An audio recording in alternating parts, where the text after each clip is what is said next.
ಮೆಂತಿ ಮಟರ್ ಕರಿ ತುಂಬ ಈಸಿಯಾಗಿ ಟೇಸ್ಟಿಯಾಗಿ ಮಾಡೋದು ಹೇಗೆ ಅಂತ ತಿಳಿಸ್ಕೊಡ್ತೀನಿ.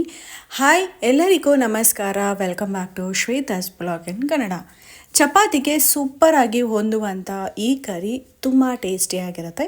ಒಂದು ಬಾಣಲಿನ ಬಿಸಿಗಿಟ್ಕೊಳ್ಳಿ, ಅರ್ಧ ಬೆಳ್ಳುಳ್ಳಿನ ಹಾಕ್ಕೊಳ್ಳಿ, ಒಂದು 5ರಿಂದ 6 ಇಲ್ಕಷ್ಟು, ಹಾಗೆ 1.5 ಇಂಚಷ್ಟು ಆಗೋಷ್ಟು ಶುಂಠಿ, ಇನ್ನು ಖಾರಕ್ಕೆ ತಕ್ಕಂತೆ 7 ಹಸಿಮೆಣಸಿನ್ಕಾಯಿ, 1-2 ಕಡ್ಡಿ ಆಗೋಷ್ಟು ಕರ್ಬೇವಿನ ಸೊಪ್ಪು, 1 ಈರುಳ್ಳಿ, ಹಾಗೆ 1 ಟೊಮ್ಯಾಟೊ. ಅದರಲ್ಲಿರುವಂಥ ಬೀಜ ಎಲ್ಲ ತೆಗೆದು ಹಾಕ್ಕೊಂಡಿದ್ದೀನಿ. ಇಷ್ಟನ್ನು ಕೂಡ ಹಾಕ್ಕೊಂಡು ಇದಕ್ಕೆ ಒಂದು ಚಿಕ್ಕ ಬಟ್ಲಾಗೋಷ್ಟು ನೀರನ್ನು ಹಾಕ್ಕೊಂಡು ನೀಟಾಗಿ ಬೇಯಿಸ್ಕೋಬೇಕು. ಇಲ್ಲಿ ನಾವು ಎಣ್ಣೆನ ಹಾಕಿ ಒಗ್ಗರಣೆನ ಹಾಕ್ತಾ ಇಲ್ಲ. 5 ಗೋಡಂಬಿನೂ ಕೂಡ ಹಾಕೋತಾ ಇದ್ದೀನಿ. ಒಂದು ಒಳ್ಳೆ ಸಾಫ್ಟ್ ಟೆಕ್ಸ್ಚರ್ ಬರುತ್ತೆ, ಆ ಕಾರಣಕ್ಕೋಸ್ಕರ. ಇನ್ನು ಗೋಡಂಬಿನ ಹಾಕಿ ನಾವು ಯಾವುದೇ ಗ್ರೇವಿ ಮಾಡಿದ್ರೆ ತುಂಬ ಚೆನ್ನಾಗಿ ಬರುತ್ತೆ, ಆ ಕಾರಣಕ್ಕೆ ಗೋಡಂಬಿನ ಹಾಕೋತಾ ಇದ್ದೀನಿ. ಇದಕ್ಕೆ ಸ್ವಲ್ಪ ಉಪ್ಪನ್ನು ಕೂಡ ಹಾಕೋತಾ ಇದ್ದೀನಿ. ರುಚಿಗೆ ತಕ್ಕಷ್ಟು ಅಂತ ಹೇಳೋದಿಲ್ಲ, ಅಲ್ಲಿ ಹಾಕಿರುವಂಥ ತರಕಾರಿ ತಕ್ಕಂತೆ ಸ್ವಲ್ಪ ಉಪ್ಪನ್ನು ಕೂಡ ಹಾಕ್ಕೊಂಡು ಮಳ್ಳೋದಕ್ಕೆ ಬಿಡ್ತೀನಿ. ಇವಾಗ ಒಂದು ಲಿಡ್ನ ಕ್ಲೋಸ್ ಮಾಡ್ಕೋತೀನಿ. ಇವಾಗ ನೋಡ್ಬೋದು ಚೆನ್ನಾಗಿ ಮಳ್ಳಿದೆ. ಈ ರೀತಿಯಾಗಿ ಮಳ್ಳಿರಬೇಕು.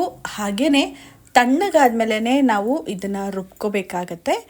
ಇವಾಗ ಒಮ್ಮೆ ಕೈಯಾಡಿಕೊಂಡು 1 ನಿಮಿಷ ಬೇಯಿಸ್ಕೊಂಡ್ರೆ ಸಾಕಾಗತ್ತೆ. ಇವಾಗ ಮತ್ತೆ ಲಿಡ್ನ ಕ್ಲೋಸ್ ಮಾಡ್ಕೋತಾ ಇದ್ದೀನಿ. ಬೇಕಂದರೆ ನೀವು ಒಗ್ಗರಣೆಯಲ್ಲೂ ಕೂಡ ಹಾಕೋಬೋದು. ಈ ರೀತಿ ಮಾಡೋದ್ರಿಂದ ಒಂದು ಡಿಫ್ರೆಂಟ್ ಟೇಸ್ಟ್ ಸಿಗುತ್ತೆ, ಆ ಕಾರಣಕ್ಕೋಸ್ಕರ ಒಮ್ಮೆ ಈ ರೀತಿನೂ ಕೂಡ ಮಾಡಿ ನೋಡಿ.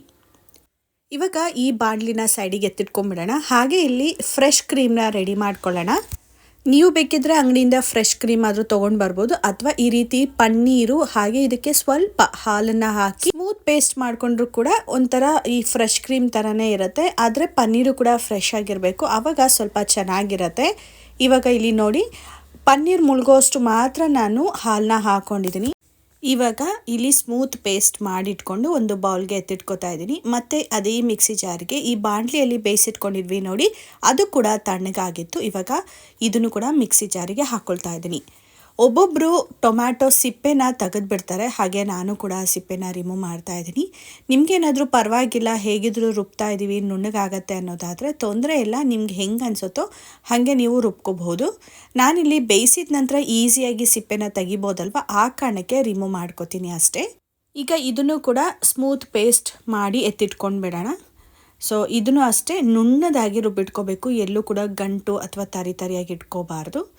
ಇವಾಗ ನಾವು ಸ್ಮೂತ್ ಪೇಸ್ಟ್ ಮಾಡಿ ಇಟ್ಕೊಂಡಿದ್ದೀವಿ ಮಸಾಲ, ಹಾಗೆಯೇ ಕ್ರೀಮು ಕೂಡ ರೆಡಿಯಾಗಿದೆ. ಇವಾಗ ಒಂದು ಬಾಣಲಿಗೆ ಒಗ್ಗರಣೆನ ಹಾಕ್ಕೊಳ್ಳೋಣ.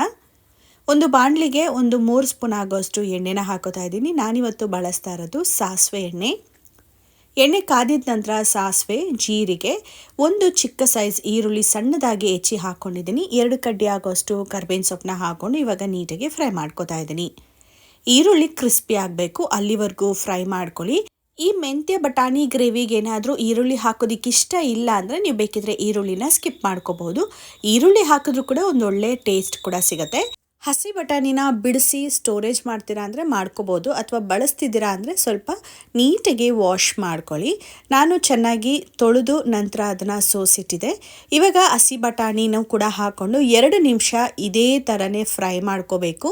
ನಂತರ ಇದಕ್ಕೆ ಸ್ವಲ್ಪ ಉಪ್ಪನ್ನ ಹಾಕೋಬೇಕು. ಈ ಹಂತದಲ್ಲಿ ಹಸಿ ಕಾಳು ಸ್ವಲ್ಪ ಉಪ್ಪನ್ನ ಹಾಕಿದ್ರೆ ಕಾಳು ಕೂಡ ನೀಟಾಗಿ ಅಬ್ಸರ್ವ್ ಆಗುತ್ತೆ, ಒಂದು ಒಳ್ಳೆ ರುಚಿ ಕೊಡುತ್ತೆ ಅಂತ ಹೇಳಿ. ಲಿಡ್ನ ಕ್ಲೋಸ್ ಮಾಡಿ ನೀವು ಅಡುಗೆನ ಮಾಡೋದ್ರಿಂದ ಬೇಗನೂ ಕೂಡ ಅಡುಗೆ ಆಗುತ್ತೆ. ಹಾಗೆಯೇ ಸ್ಲಿಮ್ಮಲ್ಲಿಟ್ಟು ಕೂಡ ನಿಮಗೆ ಚೆನ್ನಾಗಿ ರುಚಿಯಾದಂಥ ಅಡುಗೆ ತಯಾರಾಗುತ್ತೆ. ಇಲ್ಲಿ ನೀವೀಗ ನೋಡ್ತಾ ಇರ್ಬೋದು, ಬಟಾಣಿ ಕೂಡ ಆಲ್ಮೋಸ್ಟ್ ಅರ್ಧಕ್ಕರ್ಧ ನೀಟಾಗಿ ಫ್ರೈ ಆಗಿದೆ. ಈಗ ಒಂದು ಅರ್ಧ ಕಟ್ಟಾಗೋಷ್ಟು ಮೆಂತ್ಯ ಸೊಪ್ಪನ್ನ ಚೆನ್ನಾಗಿ ತೊಳೆದು ಸಣ್ಣದಾಗಿ ಹೆಚ್ಚಿ ಹಾಕ್ಕೊಂಡಿದ್ದೀನಿ. ನಿಮಗೆ ಬೇಕಂದರೆ ಆ ಎಲೆ ಥರನೇ ಸೋಸ್ಬಿಟ್ಟು ಕೂಡ ಹಾಕ್ಕೋಬೋದು, ಅದು ಕೂಡ ತುಂಬ ಚೆನ್ನಾಗಿರುತ್ತೆ. ನಾನಿಲ್ಲಿ ರ್ಯಾಂಡಮ್ ಆಗಿ ಸೋಸಿದ ನಂತರ ತೊಳೆದ್ಬಿಟ್ಟು ಹೆಚ್ಚಿಬಿಟ್ಟು ಹಾಕ್ಕೊಂಡಿದ್ದೀನಿ. ಸೊಪ್ಪು ಹಾಕುವಾಗ ಸ್ವಲ್ಪ ಜಾಸ್ತಿ ಅಂತ ಅನಿಸುತ್ತೆ, ಅದನ್ನ ಕೈಯಾಡ್ತಾ ಸ್ವಲ್ಪ ಸೊಪ್ಪು ಮಾಗೋದ್ರಿಂದ ಬೆಂದಿದ ನಂತರ ನೋಡ್ಬೋದು. ಇವಾಗ ಬಟಾಣಿಗೆ ಕರೆಕ್ಟಾಗಿ ಅಳತೆಯಲ್ಲಿ ಹಾಕಿರೋ ಥರ ಇದೆ. ಅರ್ಧ ಕಟ್ಟು ನಾನು ಸೊಪ್ಪನ್ನ ಹಾಕ್ಕೊಂಡಿದ್ದೀನಿ.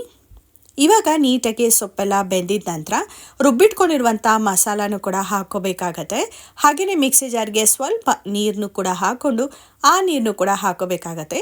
ಗ್ರೇವಿ ಯಾವ ಕನ್ಸಿಸ್ಟೆನ್ಸಿ ಬೇಕೋ ಅದ್ರ ತಕ್ಕಂತೆ ನೀರನ್ನ ಹಾಕ್ಕೊಳ್ಬೇಕು. ನಾನು ಒಂದು ಮೀಡಿಯಮ್ ಕನ್ಸಿಸ್ಟೆನ್ಸಿಗೆ ತೊಗೊಳ್ತಾ ಇದ್ದೀನಿ, ತುಂಬ ತೆಳುವೂ ಅಲ್ಲ ತುಂಬ ಗಟ್ಟಿನೂ ಅಲ್ಲ.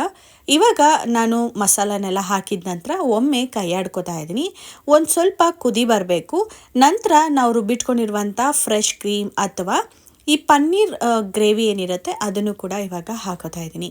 ಈ ಗ್ರೇವಿ ಹಾಕಿದ ಮೇಲೆ ತುಂಬ ಟೇಸ್ಟಿಯಾಗಿರುತ್ತೆ, ಹಾಗೆಯೇ ನೋಡೋದಕ್ಕೂ ಕೂಡ ಅಷ್ಟು ಅದ್ಭುತವಾಗಿರುತ್ತೆ. ಇನ್ನು ಈ ರೀತಿ ನೀವು ಪನ್ನೀರ್ನ ರುಬ್ಬಿ ಹಾಕೋದ್ರಿಂದ ಒಂದೊಳ್ಳೆ ಫ್ಲೇವರ್ ಹಾಗೆ ರುಚಿ ಕೂಡ ಸಿಗುತ್ತೆ. ಒಂಥರ ಈ ಗೋಡಂಬಿ ನೀರು ಅಥವಾ ಗೋಡಂಬಿ ಹಾಲು ರುಬ್ಬಿದಾಗ ಯಾವ ರೀತಿ ಇರುತ್ತೆ ಅದೇ ಥರ ಫ್ಲೇವರ್ ಕೊಡುತ್ತೆ. ನಂತರ ಇಲ್ಲಿ ಅರ್ಧ ಸ್ಪೂನ್ ಆಗೋಷ್ಟು ಜೀರಿಗೆ ಪುಡಿ, ಅರ್ಧ ಸ್ಪೂನ್ ಆಗೋಷ್ಟು ಗರಂ ಮಸಾಲನ ಹಾಕ್ಕೊಂಡು ಇವಾಗ ಒಮ್ಮೆ ಕೈ ಆಡ್ಕೊತಾ ಇದ್ದೀನಿ. ಈ ಹಂತದಲ್ಲಿ ನೀವೇನಾದರೂ ಉಪ್ಪು ಖಾರ ಟೇಸ್ಟ್ ಮಾಡಿ ನಂತರ ಕಡಿಮೆ ಅನಿಸ್ತು ಅಂದರೆ ನೀವು ಹಾಕ್ಕೊಳ್ಬೋದು. ಹಸಿಮೆಣ್ಸಿನ್ಕಾಯಿ ಅಂತೂ ಹಾಕೋಕ್ಕಾಗಲ್ಲ, ಬಟ್ ಖಾರದ ಪುಡಿ ಹಾಗೆ ಸ್ವಲ್ಪ ಉಪ್ಪನ್ನು ಕೂಡ ಬಳಸ್ಕೋಬೋದು.